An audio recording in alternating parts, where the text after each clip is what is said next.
Hello दोस्तों, कैसे हैं आप सब। मेरा नाम शकीना है। मैं 35 साल की हूँ और सच कहूँ तो मैं अभी वो बात है मेरे में जो लड़कों को बहुत ज्यादा आकर्षक करती है। मेरी कमर पतली है, लेकिन कुल्ले थोड़े भरे भरे से जो चलते वक्त हल्का हल्का हिलते हैं। और मेरी आंखें बड़ी बड़ी है जो कभी कभी लोगों को अपनी ओर खींचती है।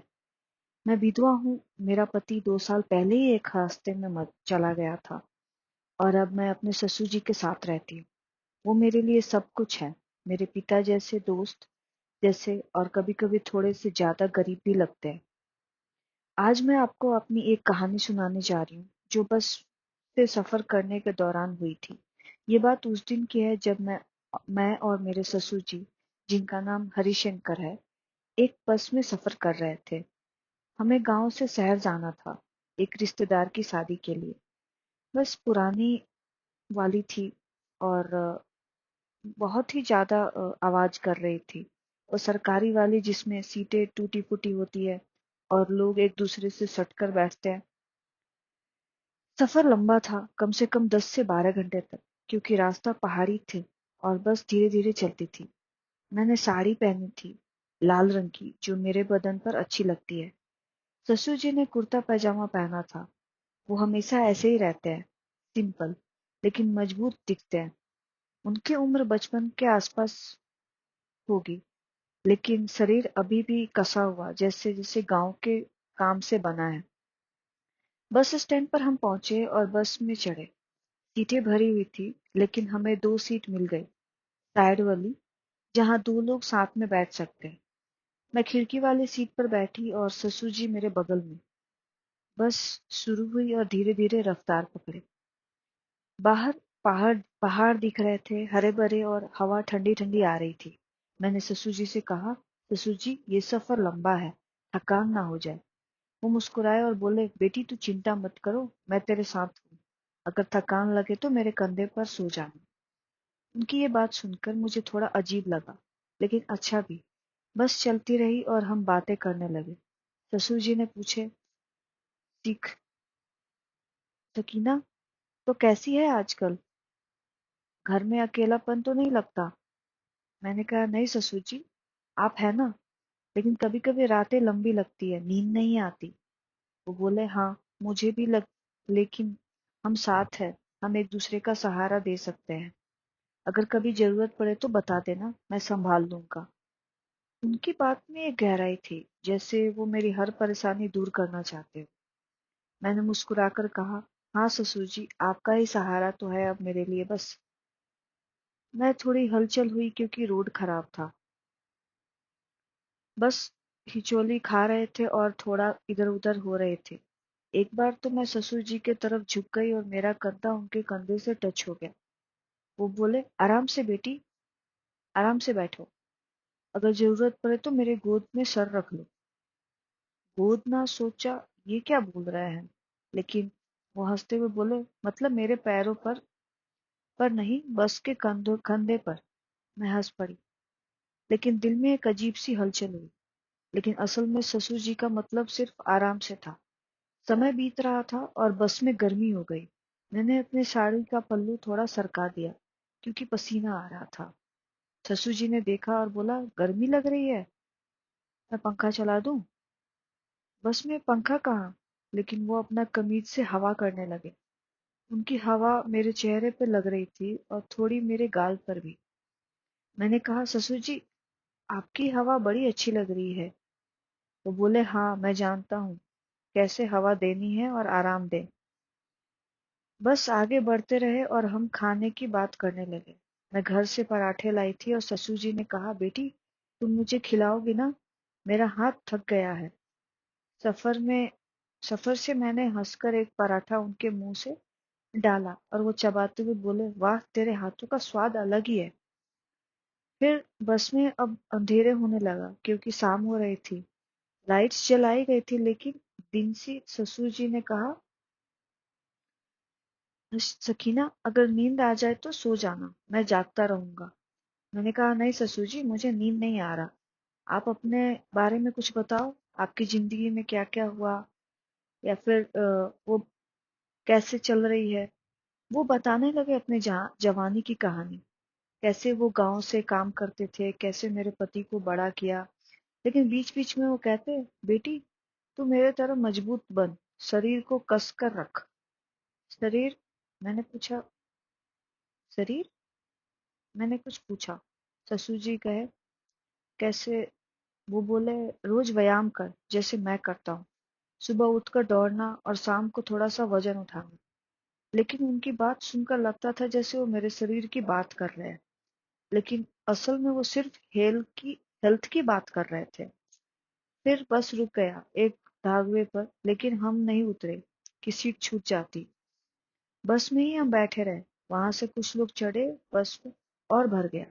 अब एक आदमी खड़ा था हमारे पास, लेकिन ससुर जी ने कहा, बेटी तू खिड़की की तरफ सरक जा, मैं बीच में बैठता हूँ ताकि कोई तेरे करीब ना आए। उनकी ये केयर अच्छी लगी, लेकिन थोड़ा क्लोज हो गए थे। मेरी जांघें उनकी जांघें से छू रही थी क्योंकि सीट छोटी थी। मैंने कहा, ससुर जी थोड़ा टाइट हो गया है। वो बोले, हाँ लेकिन मैं संभाल लूंगा, तू आराम से रह। अगर दबाव पड़े तो बता देना, मैं एडजस्ट कर लूंगा। अब रात हो गई थी और बस चल रही थी। मैं थोड़ी थक गई थी, ससुर जी के कंधे पर सर रख दिया।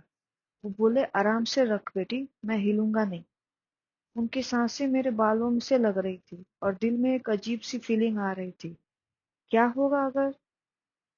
लेकिन ससुर जी ने ऐसे नहीं थे। वो बोले, सकीना तू जानती है ना, तेरे ससुर जी होने के नाते मैं तेरी हर जरूरत पूरे करूंगा, चाहे वो कोई भी हो जरूरत हो। लेकिन असल में वो भावनात्मक बात कर रहे थे। मैंने कहा, हाँ ससुर जी, आप मेरे लिए सब कुछ है।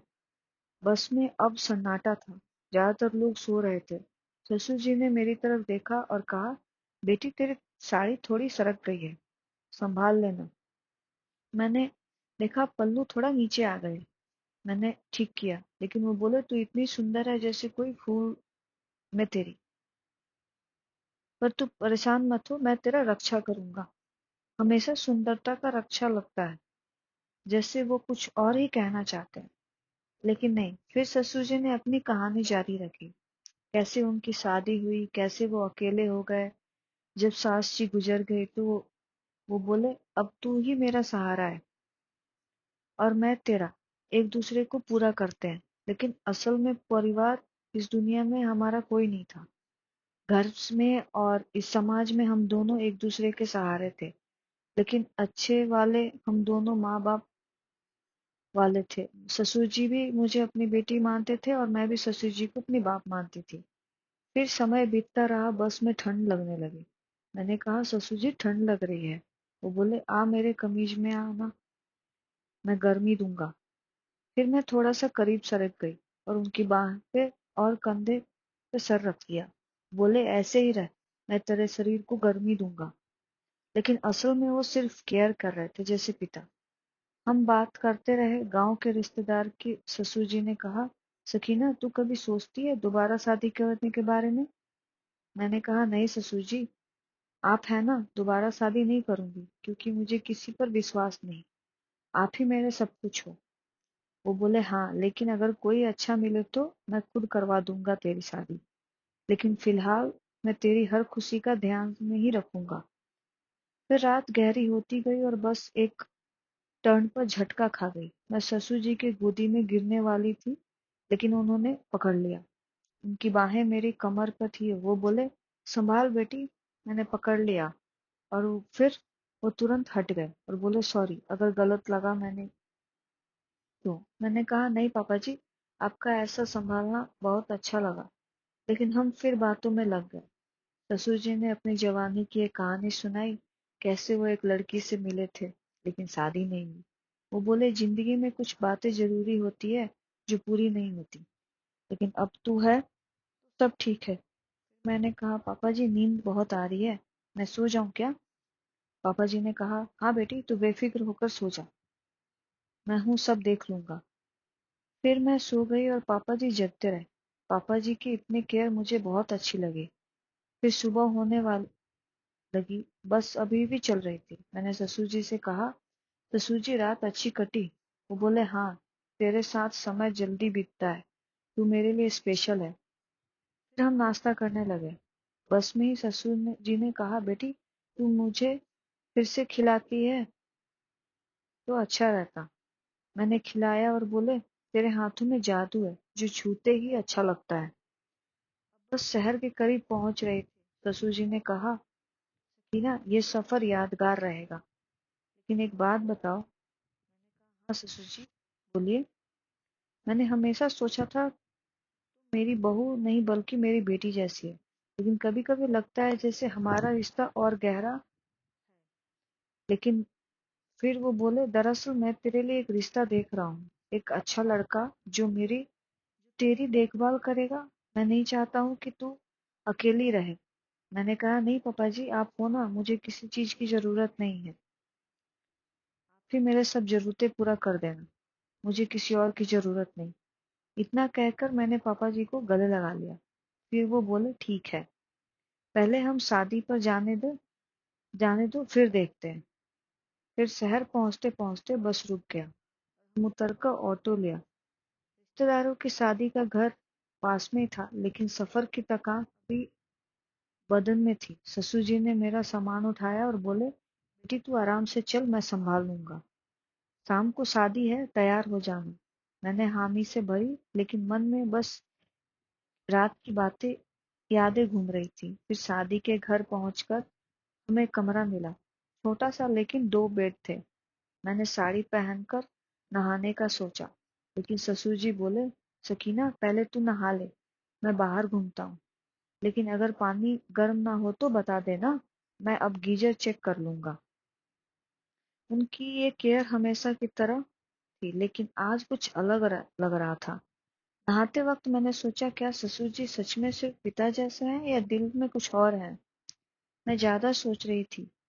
शाम को शादी में हम गए। डांस हो रहा था, संगीत बज रहा था। ससुर जी ने मुझे देखा, बोले, बेटी तो कितनी चमक रही है, आज चल थोड़ा डांस करें। मैं हंस पड़ी और उनके साथ थोड़ी नाची, लेकिन भीड़ में हमारा साथ छूट गया। वो बोले, आराम से, मैं पकड़ लूंगा तुझे। रात देर तक चली शादी और वापस हम अपने कमरे में थक के आ गए। बेड पर लेट गए थे। ससुर जी ने कहा, सकीना अगर ठंड लगे तो मेरे बेड पर आ जाना। मैंने मुस्कुराकर कहा, ससुर जी आप सो जाओ, कल वापसी का सफर है। लेकिन सोते वक्त उनकी आंखों में एक अजीब सी चमक थी, जिसे कुछ अंगा हो। फिर हम सब जो सो गए, लेकिन जब रात के 2 बजे तो ससुर जी उठकर, तो दोस्तों ये कहानी कैसी लगी? क्योंकि मेरे ससुर ने जो मुझे पिता के जैसे व्यवहार कर रहे थे, उन्होंने रात को 2 बजे उठकर मेरे बिस्तर पे आके और कुछ ऐसा किया जो मैं ये कहानी आपको दूसरे वीडियो पार्ट में बताऊंगी। तो दोस्तों, आपको ये कहानी अगर आगे जारी रहेगी अगले भाग में, कि क्या क्या क्या होगा ये सब आपको अगले भाग में ही पता चलेगा। तो बने रहेंगे हमारे चैनल पे। और आपको ये वीडियो कैसी लगी, लाइक और शेयर जरूर करें। और हाँ, अगर आपको अगले पार्ट की बहुत जल्दी है तो कमेंट में जरूर लिखें और सब्सक्राइब करके बेल आइकन जरूर दबाएं। तब तक के लिए बाय।